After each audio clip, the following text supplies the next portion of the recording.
So once again good morning guys, I hope you all are doing really great in your life. तो यार मेरी तरफ से आप सब भाइयों को सबसे पहले तो नए साल की बहुत बहुत शुभकामनाएं। आप खुश रहो अपनी लाइफ के अंदर, आपकी फैमिली सेफ रहे एंड आप इसी तरीके से ग्रो करते रहो लाइफ में। तो भाई सीन ऐसा है कि आज है न्यू ईयर, तो बधाई मैंने तुम सबको दे दी। बट अब तुम्हें बताता हूँ एक मज़े की बात कि जो ये न्यू ईयर है ना भाई, इसका जो ओरिजिन जो पैदा हुआ था, मतलब जहाँ से इसका ओरिजिनेशन हुआ था, तो वो था भाई जो वेस्टर्न कंट्रीज से जब यहाँ पे मतलब ब्रिटिशर्स यहाँ पे इंडिया में आए थे, या फिर जैसे जो और देश हैं यूएस न्यूजीलैंड वगैरह इन सब में, तो क्या होता है कि इनका ये मनाते हैं अपना जो न्यू ईयर होता है वो मनाते हैं 1 जनवरी को। तो यार जो हमारा ओरिजिनल जो न्यू ईयर आता है वो आता है जो शुक्ल पक्ष की जो अमावस्या होती है उससे नेक्स्ट डे आता है। तो यार आप में से शायद आई थिंक कि काफ़ी सारे लोगों को नहीं पता होगा, तो भाई अपनी संस्कृति से भी थोड़ा सा अवेयर रहो। ये नहीं है कि सिर्फ तुम वेस्टर्न इन्फ्लुएंस में आके जस्ट अपनी संस्कृति को, अपने कल्चर को, अपने ट्रेडिशन को भूल रहे हो। भाई अभी एक भाई ने क्या लिखवा रखा है गाड़ी के पीछे, अभी देखना तुम। चौधरी भाई, चौधरी है, सही बता रहा हूँ। मतलब इंडिया में ऐसा सीन है भाई कि अगर आप गलती से सरपंच बन गए तो आपका पूरा परिवार सरपंच कहलाएगा, और वो भी जिंदगी भर। जैसे मान लो कोई सरपंच बन गया तो भाई सरपंच बंदा बनाए एक, पूरा परिवार, छोटा बच्चा अपनी स्कूटी भी लिखवा के घूमेगा सरपंच। मतलब अगर ऑफिशियली देखा जाए डॉक्यूमेंटेशन तरीके से तो सरपंच बनता है एक बंदा, लेकिन यहाँ पे बनती है पूरी फैमिली। तो तुम देख लो कि एक बंदे के बनने से हर किसी का इन्फ्लुएंस इतना खतरनाक खिंडा देते हैं। मतलब पहले तो तुम व्यू एंजॉय करो, यहाँ देखना, देखो ऐसा मौसम में गाड़ी चलाने का अलग ही मजा आता है भाई अपने में।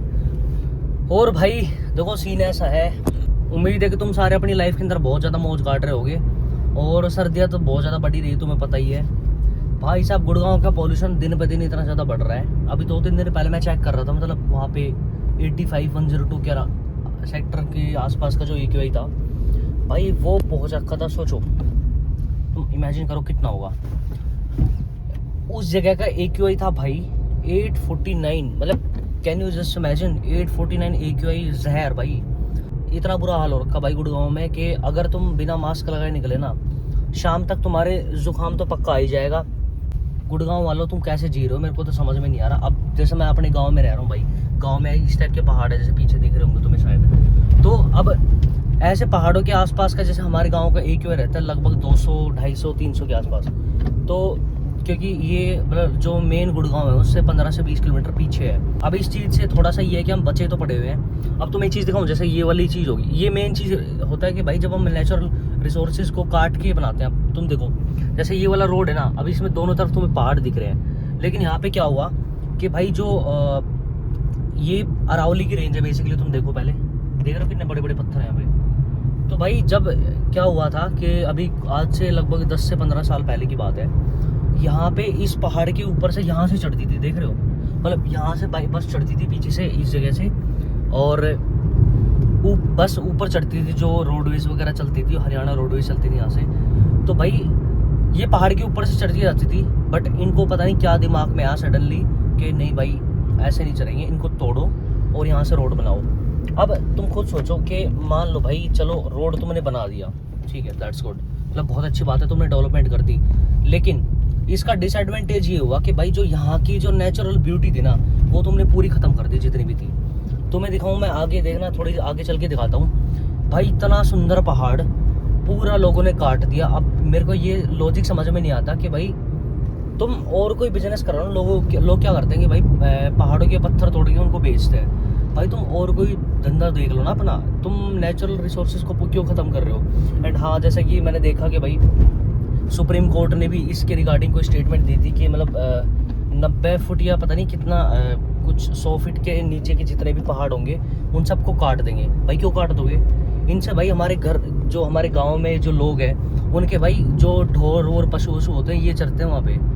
लेकिन इस चीज़ से ना सरकार को कोई आई डोंट थिंक कि फ़र्क पड़ रहा। तुम खुद देखो, ये वाली पहाड़ है, ये जो पहाड़ आपको दिख रहा है शायद, तेरा कितना सुंदर व्यू है भाई, इसको कोई कैसे काट सकता है भाई? तुम खुद सोचो, लोगों के भाई जो ढोर पशु वगैरह जो होते हैं वो यहीं पे चरते हैं यार गर्मी के टाइम पे। अगर जैसे ये हरे भरे रह रहे हैं ना पहाड़ हमारे, तो जैसे हमें ना जो गाय भैंसों के लिए जो चारा वगैरह होता है वो हमें खेत में लगाने की जरूरत नहीं होती, खेतों में हम अपनी जो काम की फसल है वो लगा सकते हैं। बट अब जैसे सरकार बोल रही है कि भाई इसको काटना है, क्यों काटना है भाई? इससे बहुत सारे लोगों की रोजी रोटी चल रही है भाई, उनसे अब खुद सोचो, जैसे कोई मान लो कोई गरीब बंदा है, ठीक है, जिसकी फैमिली इनकम मतलब बहुत कम है, तो वो क्या कर रहे हैं भाई, अपने दूध बेच के गुजारा कर रहे हैं। अब भाई तुम्हें पता है कि जो चारे वगैरह का रेट है कितना ज़्यादा बढ़ रखा है, तो वो यार सोचता है कि अपनी गाय भैंसों को चलो जंगल में छोड़ देते हैं, वहाँ से मतलब अपना जो खाना वाना होता है, इन्हें चारा वारा घास वास खानी होती है, वो खा के वहाँ से आ जाती है एंड उनका चल जाता है। इस तरीके से एक सीज़न में मैनेज हो जाता है, जैसे बरसात के मौसम में मोस्टली लोग करते हैं। बट अगर जब यार ये पहाड़ी नहीं रहेंगे तो भाई कैसे, तो कहाँ तो वो जंगली जानवर है या फिर जो पशु हैं हमारे वो स्टे करेंगे, रहेंगे वहाँ पे, कैसे अपना मतलब कैसे सारी चीज़ें सॉर्ट आउट होंगी? लोगों को दिख रहा है कि ठीक है पहाड़ों को काटो, पहाड़ों के पत्थर बेच दो या फिर इस जगह को काट के साफ कर दो, हम कुछ बनाएंगे। भाई तुम क्या ही बना लोगे? तुम्हें इतनी सारी, तुम खुद देखो, ये पूरा पहाड़ था भाई, यहाँ से पूरा पहाड़ काट दिया एंड नीचे देख रहे हो तुम, बिल्कुल मिट्टी मिट्टी सी छोड़ दी नीचे, यहाँ पे पूरा बंजर कर रखा है एरिया। वरना आज से लगभग 15 से 20 साल पहले ये इलाका इतना सुंदर हुआ करता था भाई।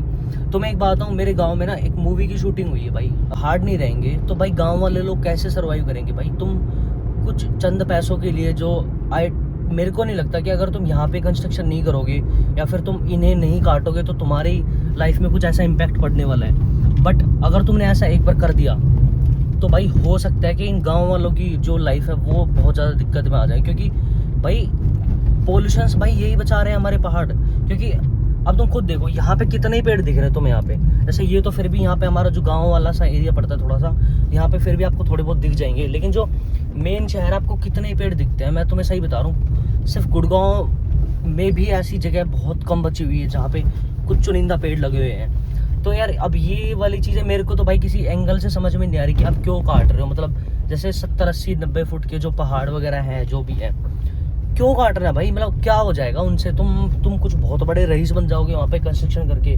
लेकिन ये चीज़ बिल्कुल पक्का है कि भाई अगर तुमने वो चीज़ तोड़ दी ना तो गाँव में बहुत सारे लोग ऐसे हैं भाई कि दिक्कत में आ जाएंगे यार। क्योंकि और सबसे मेन चीज़ भाई, ये जो पहाड़ है मैं आपको जेन्युइनली बता रहा हूँ, बाढ़ तो खैर चलो यहाँ पे नहीं आएगी, पर बहुत सारी चीज़ें ऐसी होती हैं भाई, जैसे अपने कोई लोगों के, जैसे एक चीज़ तो मैंने आपको बताई कि लोगों के पशु वगैरह यहाँ पे चरवर लेते हैं। दूसरी चीज़, यहाँ से लोग जैसे जो पुराने पेड़ रहते हैं, जो कीकरें वगैरह होती हैं, उनको काट के अपने घर पे लकड़ी लेके आते हैं, एक टाइम का उनका चूल्हा जलता है। तो भाई यार ये चीज़ें भाई, क्योंकि बहुत सारे लोग ऐसे हैं ना भाई कि आज भी LPG सिलेंडर अफोर्ड नहीं कर सकते, वो स्टिल लकड़ियों के चूल्हे पे ही जिंदा हैं। तो तुम कैसे सोच रहे हो कि भाई इन सब चीज़ों को काट के मतलब तुम किसी का भला करोगे? ऐसा हो सकता है कि एक बार के लिए तुम्हारा फाइनेंशियली भला हो जाए, लेकिन भाई मेरे को नहीं लगता कि यार ये कोई सेंसफुल चीज़ सरकार कर रही है। आपने कुछ पहले टाइम के किस्से सुने होंगे, जो खेजड़ी ट्रीज थे उनको कटने से बचने के लिए हम एक चिपको मूवमेंट चला था पहले कभी। तो यार वो सिर्फ पेड़ों के लिए था। देखो यार हम लोग तो तैयार हैं भाई बिल्कुल, क्योंकि जैसे मैं तो अपना पूरा ट्राई करूँगा कि जितना एफर्ट्स मैं दे सकूँ, लोगों को अवेयर कर सकूँ वीडियोज़ के थ्रू। क्योंकि और मैं एक अरावली के ऊपर स्पेसिफिकली वीडियो बनाने वाला हूँ कि किस तरीके से हमारे लोग घर चलते हैं, वहाँ से हमारे पशु कैसे वहाँ पे पनाह लेते हैं जाके। तो ऐसा है कि हम आज, जैसे आजकल लोगों की मेंटेलिटी क्या हो रखी है कि अपना अपना करो दुनिया का ही बाढ़ में। लेकिन नहीं भाई, मतलब अब तुम खुद सोचो, जैसे मान लो कल को, जैसे हम अभी यंगर जनरेशन है, हमारे जो छोटे बच्चे होंगे भाई, वो उनको क्या देंगे हम? घर के आसपास फैक्ट्रियाँ बनी पड़ी है, घर के आसपास भाई तुम्हें बिल्डिंगें दिख रही हैं, बस उनको कोई जो आजकल जो थोड़ा बहुत जो बचा कुचा है, मतलब बचा नहीं है हालांकि इतना ज़्यादा, बट फिर भी जो थोड़ा बहुत भी बचा है, जो नेचुरल इकोसिस्टम है हमारा, अगर वो जो हम अभी उसका बेनिफिट ले पा रहे हैं, उसके अंदर थोड़ा सा, जैसे आपने देखा होगा ना, लोग शहरों से बोर होके पहाड़ों में क्यों जाते हैं?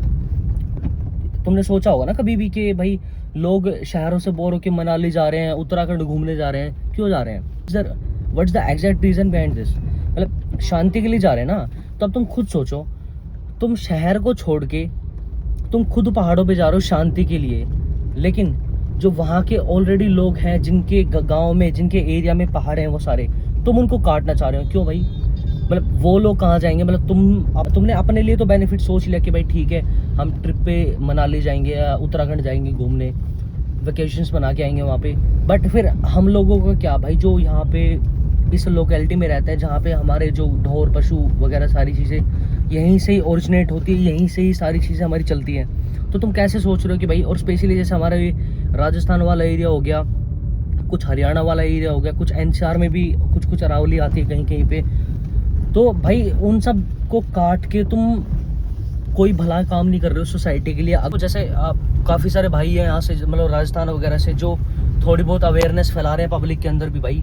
एंड मैं तो यही कहूँगा भाई, अपने सोसाइटी में, अपने घर परिवार में, जहाँ पे भी आप अपने यार दोस्तों के साथ में बैठते हो भाई, वहाँ पे जाके उनको बताओ, जो भी है जैसा भी है भाई, कि अपने थोड़ा बहुत अपनी सोसाइटी को बचा लो। वरना भाई एक बार ये पहाड़ वाड़ से ही बता रहा हूँ मैं, अगर एक बार ये पहाड़ वगैरह तुम्हारे एरिया से साफ हो गए ना, फिर तुम भाई तरस जाओगे साफ हवा के लिए। क्योंकि तुम्हें अब तुम खुद सोचो, तुम एक दिन भी पोल्यूशन में तुम्हारी हालत ख़राब हो जाती है। तुम न्यूज़ में, सोशल मीडिया पे उड़दम मचा देते हो कि भाई दिल्ली का AQI देख लो, गुड़गांव का AQI देख लो। उसके लिए रिस्पॉन्सिबल कौन है? रिस्पॉन्सिबल भी तो तुम ही हो ना भाई। उसमें सरकार का भाई क्या दोष है? तुम खुद सोचो, हर बंदे को भाई अपना हर चीज़ एक्सपेंड कर, मतलब हर बंदे की लालच इतनी ज़्यादा बढ़ गई है कि भाई उसको कंस्ट्रक्शन करनी है, पहाड़ तोड़ देंगे, घर के सामने पेड़ है, पेड़ काट देंगे भाई। कितने ही पेड़ बचे हुए हैं यहाँ पे गुड़गांव में। तुम जो अब देखो, ऐसा मेरे को ऐसा लगता है पर्सनली कि जैसे जो थोड़ा सा जो एंटी नेशनलिस्ट लोग हैं ना, मतलब जो देशद्रोही टाइप के लोग हैं, वो बहुत ज़्यादा इन्वॉल्व होते हैं इस टाइप की चीज़ों में। क्योंकि वो सरकार को या फिर सोसाइटी को तो ब्लेम कर देंगे कि भाई इंडिया में क्या ही रखा है, क्या ही नहीं है। भाई गलती भी तो तुम्हारी है। सरकार छोड़ दो, कोई भी मान लो, कोई भी लोग है, कोई भी इंसान है, कोई डेवलपमेंट से रिलेटेड चीज़ करता है, 4 जने तो भाई उसको पहले आके मना कर देंगे, नहीं भाई ऐसा नहीं हो सकता। उसमें पता है, मतलब ऐसा मेरा पर्सनल मानना है कि इंडिया में, जैसे मैं बाकी यूरोपियन कंट्रीज़ की या फिर वेस्टर्न जो काफ़ी सारे कंट्रीज़ हैं, उनकी जैसे कुछ केस स्टडीज़ वगैरह, वहाँ की कुछ स्टोरीज़ वगैरह मैं पढ़ रहा होता हूँ, तो वहाँ पे पता है मेरे को एक कॉमन चीज़ क्या लगती है कि भाई वहाँ पे ना किसी भी इवेंट को ना लोग सेलिब्रेट करते हैं। और कोई भी कुछ स्पेशल ओकेजन हो गया, या फिर भाई मतलब कोई बंदा है कुछ नया इनिशिएटिव ले रहा है, मतलब अपने इन्वायरमेंट को लेके, जो एनवायरनमेंट में थोड़ा सा लाइक पेड़ वेड़ लगा रहा है, या उस बंदे को भाई लोग सेलिब्रेट कर रहे हैं। लेकिन यहाँ पे पता है क्या कहेंगे, ये तो मेरा आइडिया था। अबे भाई तेरा आइडिया था, तेरे को करना चाहिए था ना, तूने करा क्यों नहीं? अब उस बंदे ने कर दिया, अब तुम पेटेंट छीनने के लिए चक्कर में आ जाओगे। तो भाई ऐसा ही है कि जब तक अपना माइंड सेट वो नहीं रखोगे ना ग्रोथ वाला, तब तक तुम हमेशा दुखी रहोगे। तो तुम्हें एक बात आता हूँ, देखो मेरा पर्सनल एक्सपीरियंस है ऐसा भाई, कि जितना भी है ना, सिर्फ अपने से मतलब रखो, दूसरे के थाली में झांक के मत देखो ये क्या खा रहा है, मैं क्या कर रहा हूँ। समझ रहे हो? क्योंकि तुम्हारी चीज़ें तुम्हारे काम आएगी, सामने वाले की चीज़ें सामने वाले के काम आएगी भाई। और जैसे ये है कि भाई, जैसे अब मैं अरावली वाला किस्सा बता रहा था, तो भाई अरावली वाला सीन ऐसे है कि अपने जितने भी घर परिवार में, यार दोस्तों में, जहाँ पे भी तुम बैठते हो, सोसाइटी के किसी भी ग्रुप में, कहीं पे पंचायतों में, या फिर किसी मीटिंग में जाते हो, सोशल मीटिंग्स में, तो भाई वहाँ पे जाके इस चीज़ से रिलेटेड मुद्दा उठाओ थोड़ा सा, ताकि हमारे जो नेचुरल, जो पर्यावरण, प्राकृतिक चीज़ें जो बची हुई हैं थोड़ी बहुत, वो बच जाए कम से कम। क्योंकि मेरे को नहीं लगता कि भाई, जैसे अब गुड़गांव गए कि भाई देख लो ना, 700-800 पहुँच गए, और जबकि गुड़गांव तो पूरा जंगल वाला एरिया था, कर दिया पूरा साफ यहाँ से। एंड क्या मिल रहा है तुम्हें? AQI 800, जी लो यहाँ पे, ले लो आराम से सांस शांति से। तुम्हें क्या लगता है कि मतलब यहाँ पे जैसे लोग हैं, यहाँ पे करोड़ों के मकान लेके भाई जहरीली हवा में तो वो भी सांस ही ले रहे हैं ना, उन्होंने क्या फ़ायदा मिला? उनको इतना पैसा फूका उन्होंने, ठीक है, उन्होंने पैसा फूका just for some basic amenities. मतलब तुम सोच रहे हो कैमिलियाज में 125 करोड़ के जो फ्लैट्स हैं, 200 करोड़ के फ्लैट हैं, तो भाई वो क्या मिल रहा है? AQI तो वही झेल रहे हैं ना, मौसम में तो वही है। ऐसा नहीं कि उनकी दुनिया ही अलग बन गई। चलो मान लो तुमने घर बना लिया, गाड़ी ले ली, सब चीज़ कर ली, पर्यावरण कहाँ से सही हुआ तुम्हारा भाई? तुम वही 800 AQI में सांस ले रहे हो ना, मरने तो तुम वैसे ही वाले हो क्योंकि पोल्यूशन से।